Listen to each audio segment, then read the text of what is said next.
başıma. Yıldız saydım, dertler düştü peşime. Ana kokan rüzgar değdi düşüme. Ağlama gözlerim, sabır var imiş. Yollar uzun, izler silik karada. Adım kaldı yarım kalan hatırda.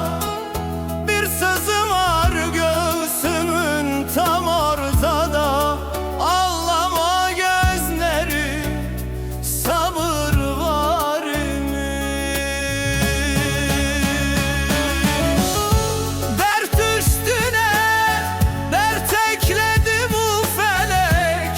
Kimi güler, kimi ağlar diyerek. Yakılmadın durur hala bu yürek. Ağlama gözlerim,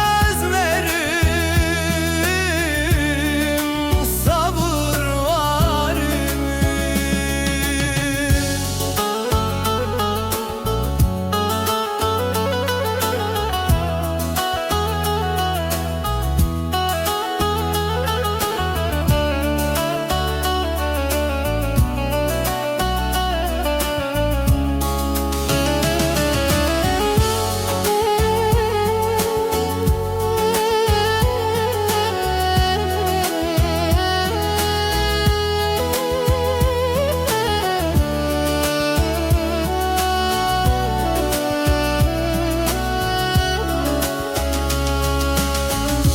Mektup yazdım dağlara taşlara.